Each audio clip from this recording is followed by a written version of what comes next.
All right, guys, we've got another round two Stanley Cup playoff series to take you through today. And we've got this time the Vegas Golden Knights versus the Edmonton Oilers. This is going to be, just looking at the stats, the battle of the shittest power penalty kill in the playoffs. It may come down to who can be the better penalty killer in this playoff series, to be honest, or who can concede the least amount of penalties. Um, but yeah, it's going to be an interesting one. I'm not too sure what to expect on this front. Whether we know with Edmonton, it's always going to be goal heavy, and not a lot of defense. But can Vegas match their offensive abilities, and can their defense hold McDavid and Draisaitl alike, at bay? So yeah, to get us started with some stats, we got Jaden. Take us away, mate. Alrighty. Teams finishing pretty similar in the season. 1 and 2, only difference by 2 points. In their head-to-heads through the regular season, Edmonton winning three, losing the other one in the OT shootout. So Edmonton have the uppity ups in regards to the 1v1 in the regular season. In regards to the stat leaders during the playoffs, it's not surprising here to see Mark Stone here on the Vegas side. Great leader.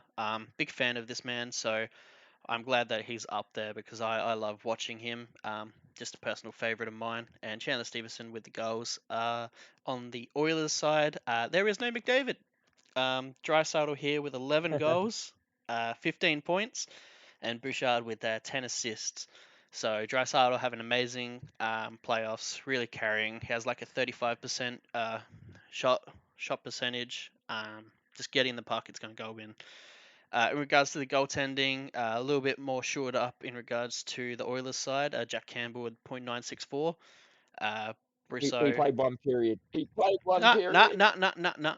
It's there, mate. It's there. I go by the percentage, and that's only. And Brissot with just a basically a flat 900. Um, Goaltending is a different, definitely a question in these two. So that is something to watch. I wouldn't be surprised if they rotate between the two goaltenders on both sides. For the goals for against power plays, penalty kills that you mentioned, both teams amazing offensively, both pretty much the same at 4.15 essentially. They score a lot of goals, these teams, but obviously Vegas a little bit more shored up defensively, only conceding three, whereas Oilers 3.7 per game, and that has been a staple. Darnell Nurse gets a lot of blame for that, and just their defense in general. They do play this counter-attacking hockey, but yeah, just conceding way too much. Power play, penalty kill. Clearly, Oilers have an amazing power play here, 58%. Vegas's power play is nothing to shy by though, 25%. But yeah, it's really going to come down to shutting down that power play of the Oilers, or at least not even going on to power play. Penalty kill, like you said, West in the playoffs, 53 for Vegas, 64 for Oilers. Yeah, they're just not getting it done there. Vegas got a lot to improve there if they're going to shut down the Oilers, but we'll have to wait and see if they're able to do that. My pick, Oilers, in seven, purely for the Draisaitl, McDavid, just that pure offense. I don't know if the Vegas defense, speed wise, can keep up with their offense. I think they might just outpace them. And Nick's clearly got them in Knights going in six. So I'll leave it to you, Nick. Yeah, the one thing I will point out with that Vegas power play is Vegas were coming up against Winnipeg Jets, obviously in the first. So that power play at 25% trying to get pucks past Connor Hellebuck, I suspect that power play percentage will increase in this series because the Oilers' penalty kill is absolutely abysmal, along with their defense. So I believe that goals for is going to either stay the same or rise even further because I don't think there'll be too much defense played from an Oilers perspective. The big question for Vegas will be, can they show how it's done in shutting McDavid and Draisaitl alike down? I truly think they can. I know in the regular season, Edmonton had the wood over Vegas, but the inclusion of Mark Stone is massive. I think we can't underrate that. It was a big inclusion for them at the start of the playoffs when he came back for game one. And he hasn't really looked to miss a beat, has he? Like, he's already putting up 10 points in the first series. That's phenomenal.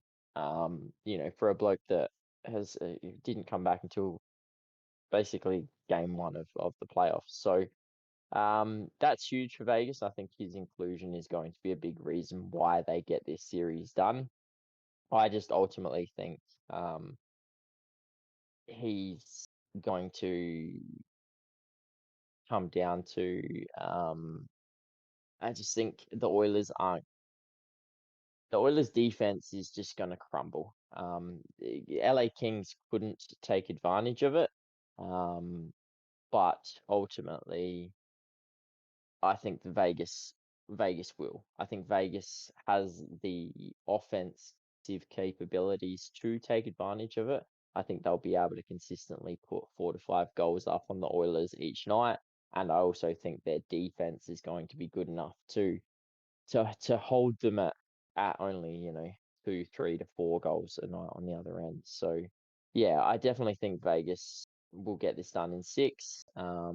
But in saying that, we all know the McDavid and Draisaitl factor is massive. And it will depend on how much they can stay out of the box. My players to watch though during this season, or players to sort of step up, in sense that didn't have too flash of a first round. I've actually got the Nuge. I've got Ryan Nugent Hopkins from the Oilers.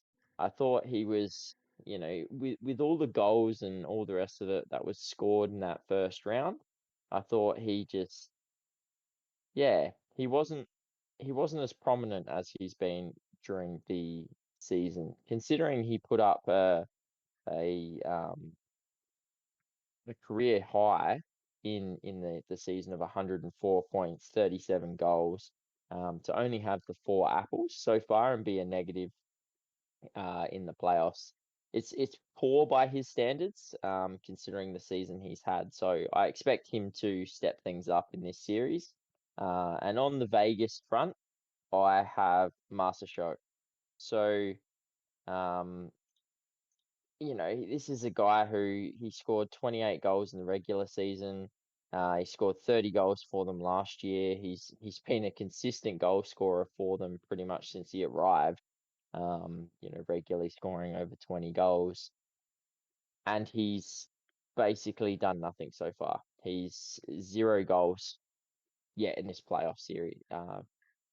So I'm expecting him to have a big say in it. In saying that, he is a +4, so it's not like he's conceding goals when he's on the ice, which is good.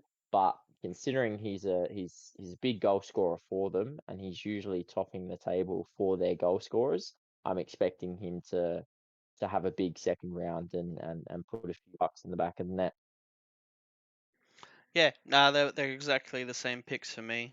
The Nuge and Mushaso. So yeah, same I same. I called that. I said that. I Yeah, well, knew. it's I was pretty like, I reckon obvious. we're They're gonna do. pretty obvious picks Yeah. pickups here. Is that you know, basically goal scorers, 20 plus goal scorers, and they're goalless. Nuge with the negative plus minus, and Nuge only has 12 shots. Marshall so with only 16, within like uh, 6 games or something like that. So it's just not really good enough, and they've got to do a little bit better than that. So yeah, it was pretty obvious there. Yeah, I could have called out McDavid. 12 points. He's a 0 in the plus minus. 7 power play points. So obviously more power play points than even strength. Only 3 goals. Only one of those is even strength. And then you look at Leon Draisaitl, who has 6 even strength goals. So I think McDavid's just got to step up his game a little bit. He's only shooting at 10%. Draisaitl shooting at 36%. So yeah, McDavid also just got to step up just a little bit. I know it's a little bit hard, He's 12 points, only 3 behind your leader, but on that type of contract, you kind of got to lead the way. Yeah, I mean, I think Philip Deneau did a really good job on McDavid. I know he ends up with 12 points or whatever it is, but a lot of those points come from the playoffs. But yeah, I think this is where McDavid probably needs to step up a little bit. I agree with you on that. Is the 5-on-5 action, because yeah, we know on the power play they're absolutely deadly. But if Vegas hold themselves, and I know we've had this conversation constantly, you can be a really good team at not taking penalties, but the refs this year will just call some ridiculously stupid penalty. So it's not always on the team. But if Vegas can be disciplined and hold the amount of power plays they hand the Oilers to a minimal, if McDavid's not scoring 5-on-5, that becomes a massive factor for the Oilers. And I could ultimately see it being the reason why they get kicked out. Yeah, no, I agree. I did update while we were talking on regards to the goaltending. I just put in Stuart Skinner there. Is obviously below 900 at .88. He's played the majority of the games besides one, so Just definitely, purely because old yeah, mate played a period. yeah. No, he's got the stats. I like it. Yeah. Yeah, I like it. Well, yeah. But I, obviously I, Stuart Skinner's going I to be just the like man. that. Brusso is the only one being played for Vegas, so oh, I don't like the fronts on the goaltending front. I think it's going to come down to a lot staying out of the penalty box. If you do go on the penalty kill, you've really got to get it done. And I feel like that will be the difference maker. And Vegas side, they've got to get that shutdown player to shut down McDavid again. Just keep him basically scoreless on even strength. But you also got to shut down Draisaitl. You can't let Draisaitl do what he does. I think too many people focus on McDavid and Draisaitl because he's a little bit slower. Um, he just gets the work done a little bit better. And yeah, so I'd probably focus a little bit on Draisaitl over McDavid at the moment if I was Vegas. Other than that, I think it's going to be an interesting series. I definitely see it going the way to 7. You see it going to 6. And we've obviously gone opposites, but we'll have to wait and see to see who comes out on top on that. But you got any last thoughts or? I do actually. Do you know what I cannot understand for the life of me? Stuart Skinner is going at .883 save percentage. Jack Campbell comes in as relief for one game, one period. One period he comes in relief for. He concedes one goal, has a save percentage of .964. They win that game that he comes in as relief for, and they don't play him the next game or the game after that. They go back to Skinner, and Skinner's leaking goals. So I don't know. If I was Jack Campbell, I'd be a little bit. I'd be asking the question, what do I have to do to get in net? Yeah, well, he's got Because something like 50 minutes on ice or something, doesn't he? And a .964 save percentage. Like, yeah, 50.39. um, yeah, like I don't 28. know. It's like 28 shots against, 27 saves. I don't know. I'd probably run with Campbell. I know he's been shaky. I know you kind of want to run with Skinner because he has been your man for so long.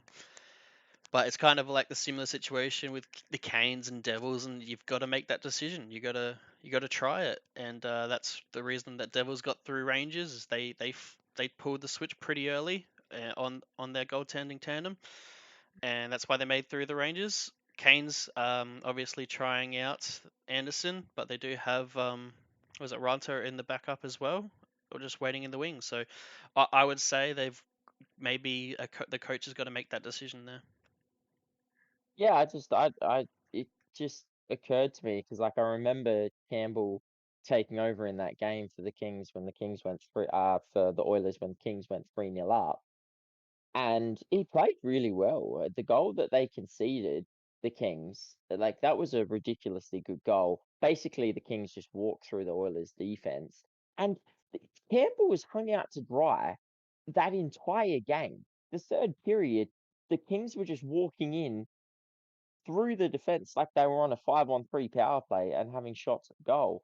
And and he saved it. He's the reason they won that game. He was the reason that they weren't 6, 7, 8-3 down.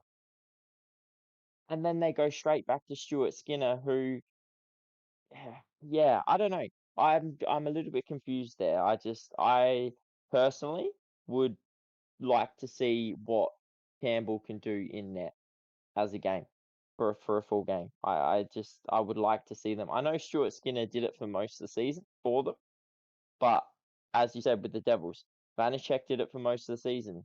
Devils did not hesitate to put Schmid in net, and look how that turned out. So yeah, playoffs is a different beast. If you're not showing up, if you're not putting the performances in, you need to be moved on. And yeah, with Jack Campbell's performance in that game, I am honestly surprised he hasn't been given more of a shot. So yeah, if Stuart Skinner doesn't get it done early in this series against Vegas, if Oilers don't put Campbell in net, I think they're making a big mistake. Alrighty. That's it from me. I guess we'll leave it there. Like the video. Comment below what you think. Who's going to win this series? As a Vegas, as the Oilers? Who's going to be your biggest difference maker on each team? Is it going to be power play story or not?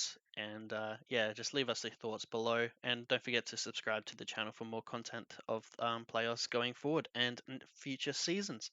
But until then, guys, we'll catch you soon. Okay, guys.